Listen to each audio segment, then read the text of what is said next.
Olá, amigos, sejam bem-vindos a mais um vídeo do meu canal. Eu sou o Lucas Knipe e vamos falar do Leonard Tim, que vence o Cloretamo T por 2 sets a 1 de virada e alcança a terceira rodada do Masters 1000 de Xangai, né? Tipo, esse é um dos tenistas que tá aproveitando muito esse momento final da temporada para conseguir bons resultados e vai enfrentar aí o Cameron Norrie na terceira rodada. Jogo muito interessante, jogo difícil, mas a questão é, o Tim vem mostrando cada vez mais que está pronto para esses tipos de desafio.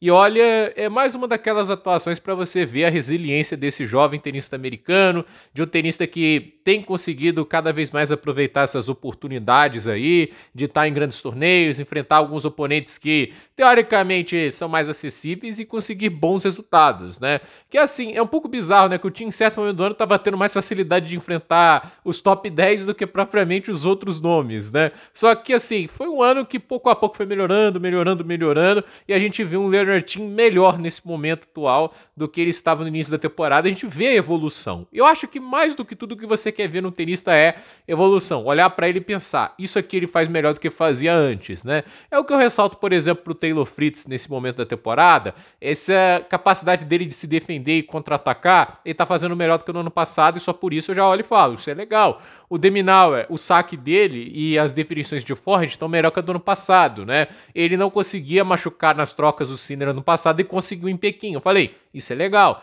É o que eu quero ver, né? Tipo, isso é uma coisa que eu até falo, né? Por exemplo, o João Fonseca, né?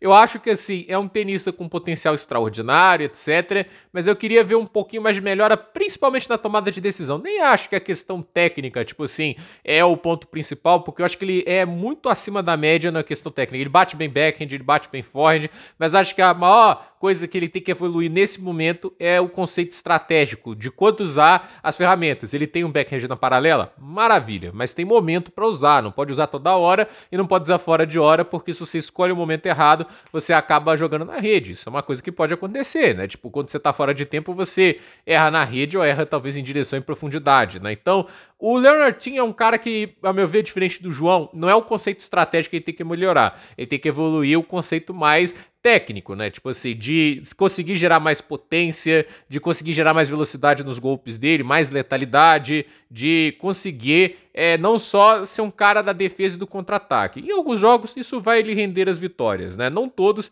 mas eventualmente pode acabar dando a ele alguns triunfos. Mas ele precisa principalmente trabalhar esse aspecto do jogo onde ele precisa das cartas também. E hoje foi um jogo difícil porque ele chegou a estar quebra-frente no primeiro set, aí o Mute foi lá e conseguiu vencer 4 games seguidos no fim do primeiro set, ainda venceu 3 games no segundo. Então foi uma sequência de 7 games seguidos, e isso acontece muito porque o Leonard Tim não é o melhor sacador do mundo. É assim, ele teve 61% dos pontos com o primeiro saque e 52% com o segundo, né? E em 7 breakpoints contra ele só salvou 2, então ele foi quebrado 5 vezes. Então assim, isso não dá para ser tratado com total normalidade, mas a verdade é que assim, o que dá pra elogiar muito do Tim? Espírito combativo. Ele não, do mesmo jeito que ele não desistiu contra o Daniil Medvedev, quando o jogo já estava ali parecendo caminhar para o russo e com isso conseguiu a virada, e isso vale até lá na Australian Open, né? Ele não desistiu aqui, né? Porque ele foi lá, fez uma sequência de 4 games, devolveu as quebras, e ele conseguiu virar a segunda parcial de um 3-0 e saque para o Mute para um 6-4 para ele.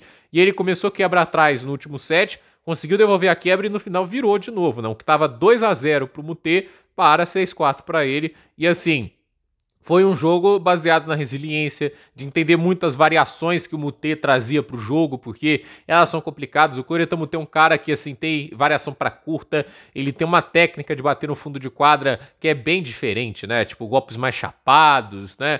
E assim, é uma mudanças de direção bem impressionantes que ele é capaz de produzir. Então, um jogo difícil, é um jogo enjoado, mas o fato é que a gente viu ali o Leonard Tim conseguindo superar essas adversidades para conseguir uma vitória muito bacana e mostra a resistência física esse moleque, né? Porque tava jogando ali a intensidade de Pequim, já tá em Xangai, né? Tipo, teve que jogar a primeira rodada, vai lembrar isso, né? Ele não teve a benesse do Sinner, tipo assim, o Sinner pode ir direto pra segunda rodada, é número 1 do torneio, né? Tipo assim, o número 1 do mundo é o Alcaraz, né? Mas o 1 do torneio é o Sinner, né? E ele não tem essa benesse o Tim, mas ganhou lá também a primeira rodada dele. E assim, ele teve o azar no chaveamento de estar ali na chave do Alcaraz, mas acabou vindo para ele o Cloretamo T, que não necessariamente é um adversário fácil, né? Tipo assim, ele é um jogador qualificado, Mutê, mas ele deu um jeito de vencer e, assim, saindo de uma condição muito complicada. 6-4, 3-0 e saque pro Mutê, e ele conseguiu virar esse jogo. E é a demonstração de um tenista que é, assim,